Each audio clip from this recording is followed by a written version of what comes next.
अगर आपका साथ नहीं मिलेगा तो शायद मैं कुछ भी नहीं कर पाऊँगी, ना मेरी ज़मीन, मेरी सब कुछ, मैं सिर्फ बर्बाद हो जाऊँगी। सिर्फ मेरे पास एक मरने के अलावा कोई रास्ता नहीं बचेगा।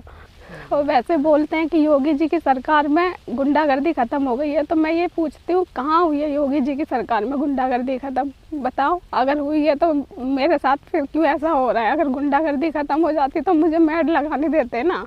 मेरी आपसे हाथ जोड़ के फिर से मैं विनती कर रही हूँ कि इस वीडियो को ज़्यादा से ज़्यादा शेयर करें और मुझे मेरे खेत में मेड लगाने के लिए इंसाफ दिलाएं। आज मैं आपको ये बताना चाहती हूँ कि जो मेरा योग आयुर्वेदा चैनल है, मैं उस पर वीडियो क्यों नहीं डाल रही हूँ और मैं क्यों अपलोड नहीं कर रही हूँ। क्योंकि मैंने एक ज़मीन खरीदी थी, ज़मीन जो मैंने खरीदी थी वो 1.5 बीघा ज़मीन थी। उस ज़मीन पे लोगों ने अवैध कब्जा कर दिया है। वो जो लोग हैं वो थोड़ा ऊंची कास्ट के हैं, उन्होंने मुझे मेड डालने नहीं दे रहे और जो मेरे पास पैसा था वो सारा मैंने उस ज़मीन में लगा दिया। अब मेरे पास कुछ भी बाकी बचा नहीं है। और जो लेखपाल जी आए थे उन्होंने भी हमें कब्जा कराने के लिए, उन्होंने भी मेड डालने के लिए भी नाप दिया था, फिर भी लोगों ने हमें मेड नहीं डालने दी। कभी बोलते हैं कि कल डाल लेना, हम रोज़ जाते हैं, हमें रोज़ ऐसी दबंगई दिखा देते हैं और हमें मारने के लिए भी आते हैं और हमारी जान के लिए भी खतरा है। मेरे पति है स्वामी विवेकानंद जी, उनसे भी बदतमीजी करते हैं और वो थोड़ा आध्यात्मिक हैं। उनका चैनल है एक स्वामी वीकेडी के नाम से, वो सिर्फ उस पर आध्यात्मिक की बात करते हैं। और फिर भी अब हम बताओ क्या करें, क्योंकि एक बात बताओ आप, एससी की ज़मीन पे ये बंटी यादव है, ये उस पर कब्जा करना चाहता है, अवैध कब्जा करना चाहता है। हमारे सारे कागज़ भी हैं हमारे पास, हमारी ज़मीन का दाखिला खारिज भी हो चुका है और फिर भी हमें कोई कब्जा नहीं दे रहा है। जब लेखपाल जी आए थे उन्होंने मेड लगाने के लिए उन्होंने खेत नाप दिया था, तब उनसे पूछा आप राज़ी हो, तो उन्होंने बोला हाँ हम राज़ी हैं। और फिर उसके बाद उन्होंने क्या किया, जब लेखपाल थे जब तो उनके सामने तो राज़ी हो गए।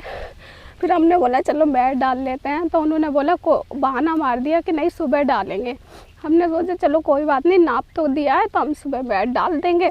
तो फिर उन्होंने सुबह के टाइम हम जाते हैं तो उन्होंने बोला कि हम कहीं और हैं, कभी बहाना मारते हैं, कभी कुछ कहते हैं और मेड नहीं डालने दे रहे हैं। हमने फिर उसके अगले दिन भी गए हैं, तो वो लोग क्या करते हैं, वो लोग कुछ गुंडों को लेके आते हैं, गुंडागर्दी करते हैं और हमें मेड लगाने की नहीं दे रहे हैं। हमारी ज़मीन पे हमें कब्जा नहीं करने दे रहे हैं।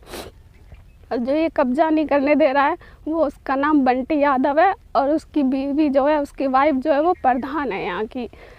तो इसलिए हम थोड़ा कमज़ोर पड़ रहे हैं, क्योंकि हमारे पास ना तो अब उस पर आगे पैसा खर्च करने के लिए हम इतने समर्थ नहीं है कि हम उस पर कुछ कार्रवाई कर सकें। क्योंकि जो हमारे पास पूंजी थी, जो भी हमारा पैसा था, वो सारा हमने इस ज़मीन में लगा दिया है, तो वो हमें कब्जा भी नहीं दे रहे हैं।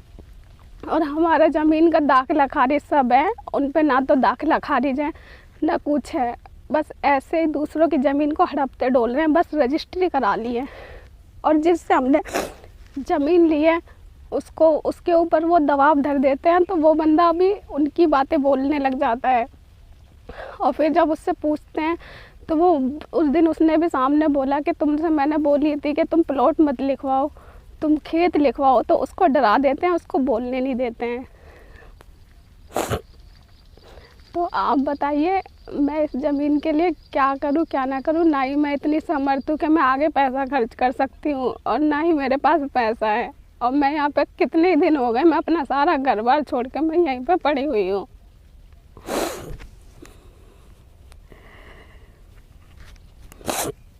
तो मेरी आपसे हाथ जोड़ के ये विनती है कि आप मेरा साथ दें, इस वीडियो को ज़्यादा से ज़्यादा शेयर करें और मुझे कोई रास्ता बताएं आप कि मैं इस ज़मीन पर अपना कब्जा ले सकूं।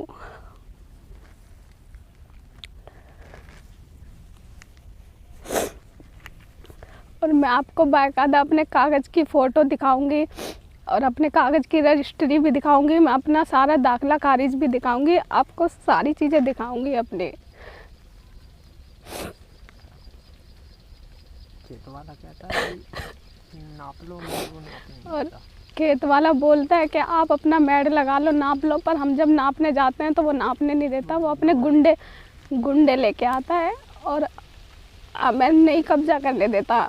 लेखपाल जी भी आए थे, उन्होंने भी बोला आप मैड लगा लो, उनके सामने बोल देता है कि हाँ लगा लो, फिर वो चले जाते हैं। तो हमने जो खूंटे गाड़े थे उनको भी उखाड़ के फेंक देता है और दबंगई दिखाता है वो।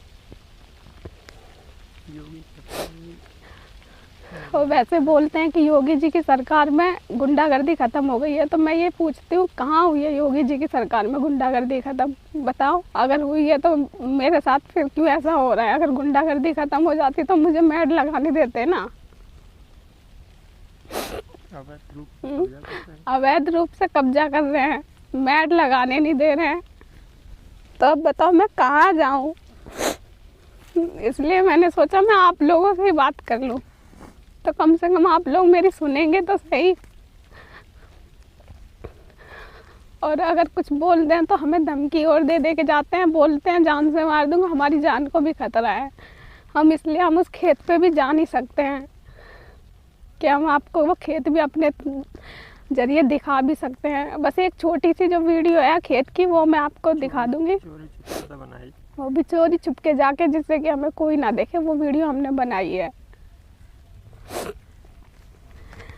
तो आप इसका निर्णय निकालिए, आप क्या सलाह देते हो और क्या हमारी मदद करते हो? हम तो कुछ नहीं रहा, मरने के लिए। अब हमारे पास कुछ नहीं है, सिर्फ एक मरने के अलावा। ना हमारे पास पैसा है ना कुछ है जो हम इसको, अगर हमें मैड लगाने देते हैं तो लगाने देते हैं, नहीं तो हम तो बर्बाद हो चुके हैं।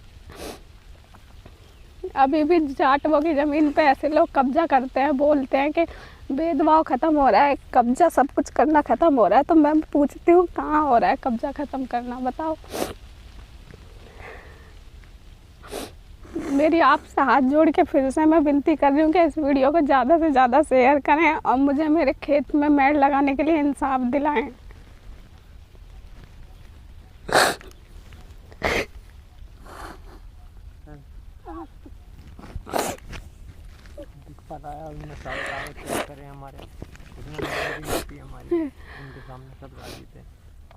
और लेखपाल जी ने भी आके हमारे कागज़ चेक करे हैं, उन्होंने भी अपने हिसाब से अच्छा नापा है।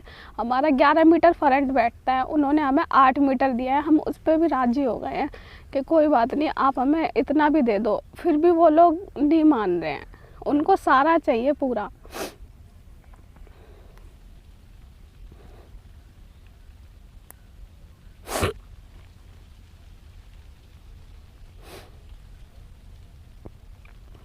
उनके सामने तो वो राजी हो जाते हैं देने के लिए, फिर पीठ पीछे से ना तो वो मैड लगने देते हैं और गुंडागर्दी दिखाते हैं, और कुछ नहीं। कोई मेरा मंत्री, और ये बोलते हैं कि मेरा मंत्री या कोई पुलिस वाला है, एसडीएम, कोई भी मेरा कुछ नहीं बिगाड़ सकता। मेरे घर में पुलिस वाले हैं, सब मेरे घर में मेरी जेब में रहते हैं, इस तरीके से हमें बोलता है वो। क्योंकि उसके घर में जितने भी लोग हैं वो सब नौकरी पे चढ़े हुए हैं, उसकी वाइफ है वो प्रधान है, तो इस चीज़ का वो हमें दोष दिखाता है।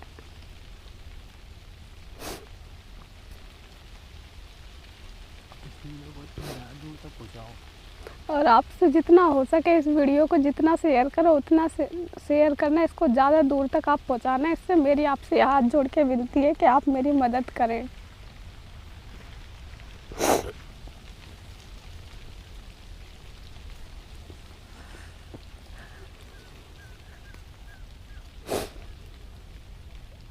हमें तो वो जितना दे रहे थे हम उतने में राज़ी हो गए थे, वो फिर भी नहीं, वो सोच रहे हैं कि हमें बिल्कुल भी ना मिले। मैंने ये ज़मीन ली थी कि चलो मैं थोड़ा अपने चैनल पे, मेरा जो चैनल है योग आयुर्वेदा के, मैं उस पर थोड़ा वीडियो बनाती हूँ, तो उसके लिए मुझे थोड़ी जगह मिल जाएगी। ना तो मेरे पास घर है ना कुछ है, मैं सिर्फ बर्बाद हो चुकी हूँ इस ज़मीन के पीछे। और ना ही मैं अब इतनी समर्थ हूँ कि मैं कहीं ज़मीन ले सकती हूँ या मैं इस ज़मीन पर अपना कब्जा जमा सकती हूँ।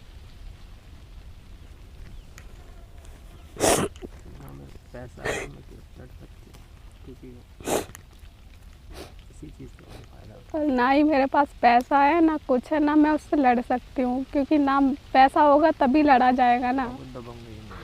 और ना मेरे पास दबंग है, ना मैं किसी गुंडे को ले जा सकती हूँ उसको करवाने के लिए, क्योंकि उनके पास सब कुछ है।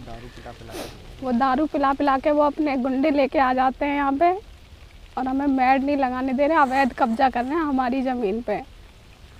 अगर मेरी सरकार तक मेरी बात पहुंचे तो मेरे हाथ जोड़ के विनती है मेरी हाथ जोड़ के विनती है कि आप मेरी बातों को योगी सरकार तक पहुंचाइए, योगी जी तक। वो शायद कुछ निर्णय ले सकें इसके बारे में, वो मेरी मैड लगवा दे खेत के लिए, नहीं तो मैं तो बर्बाद हूँ पूरी। और इसकी गुंडागर्दी खत्म कराएं पूरे इलाके में। और इसकी गुंडागर्दी ख़त्म कराएं पूरे इलाके में। इसकी गुंडागर्दी है, ये सब इससे डरते हैं। कोई इसके खिलाफ कोई इसके खिलाफ बोलता नहीं है, इसलिए हमारे साथ कोई नहीं है। इसलिए आज मैं आपको इस वीडियो के थ्रू आपको बता रही हूँ अपनी सारी समस्याएं, जिस वजह से मैं आपको वीडियो में चैनल पे नहीं वीडियो भी नहीं डाल पा रही हूँ, क्योंकि मैं इसमें लगी पड़ी हूँ। अब मेरा आखिरी जरिया आप हो। आप अगर मेरी उम्मीद, मुझे सिर्फ आप लोगों से उम्मीद है कि आप मेरी मदद करोगे। अगर आपने साथ दिया तो कोई जीत नहीं। अगर आपने मुझे मेरा साथ देते हो तो मुझे फिर कोई भी जीतने से नहीं रोक सकता। आप मेरा साथ दे दीजिए और कुछ नहीं, मुझे बस सिर्फ आप लोगों से उम्मीद है। साथ नहीं मिला तो फिर शायद, अगर आपका साथ नहीं मिलेगा तो शायद मैं कुछ भी नहीं कर पाऊँगी, ना मेरी ज़मीन, मेरी सब कुछ, मैं सिर्फ बर्बाद हो जाऊँगी। सिर्फ मेरे पास एक मरने के अलावा कोई रास्ता नहीं बचेगा।